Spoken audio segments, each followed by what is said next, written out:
ని అప్లై చేస్తే అదేంటంటే ఫోర్స్గా ఆయన శ్వాస తీసుకున్న అన్కాన్షియస్ అయి ఉన్నాడు కదా, శ్వాస తీసుకున్నా తీసుకోకపోయినా ఫోర్స్గా లంగ్స్లోకి పంపిస్తుంది. ఆయన తిరిగి కృత్రిమ శ్వాస నుంచి తనకు శ్వాస వచ్చే విధంగా చేస్తుంది అనమాట.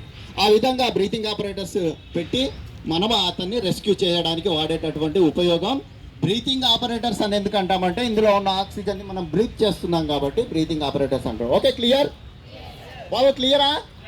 చెప్పాలా? ఇటువైపు రావాలా? రండి.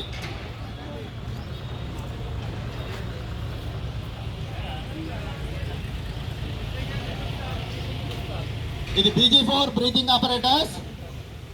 ఈ ఆపరేటర్స్ ని రెస్క్యూ వాళ్ళు ధరించి అన్కాన్షియస్ అయినటువంటి వ్యక్తిని రెస్క్యూ చేయడానికి ఉపయోగిస్తారు. ఏదైతే ఇర్రెస్పిరబుల్ అట్మాస్ఫియర్ ఉందో, ఎక్కడైతే ఆక్సిజన్ తక్కువగా ఉందో, లేకపోతే కార్బన్ మోనాక్సైడ్ లాంటి విషవాయువులు ఉన్నాయో ఆ ప్రదేశంలోకి డైరెక్ట్గా వెళ్తే మనకే హాని జరిగి మన ప్రాణాలకే ఆటంకం ఉంది. కాబట్టి ఈ బ్రీతింగ్ ఆపరేటర్స్ని వేసుకొని వెళ్ళి మనం అక్కడ రెస్క్యూ చేయడానికి ఉపయోగిస్తాం.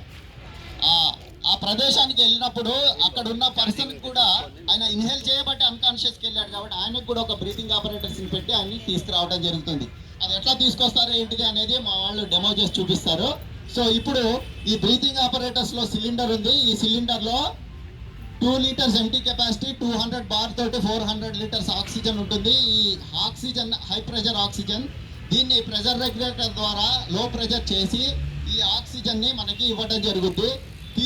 గాలి పీల్చి మళ్ళీ వదిలినప్పుడు ఆక్సిజన్తో పాటు కార్బన్ డైఆక్సైడ్ వస్తుంది. ఆ వచ్చినటువంటి కార్బన్ డైఆక్సైడ్ ఇందులో ఉన్న CO2 అబ్జర్బెంట్ CO2ని అబ్జర్వ్ చేసుకొని మళ్ళీ ఆక్సిజన్ని బ్రీతింగ్ బ్యాగ్లోకి వదిలి ప్రొడక్షన్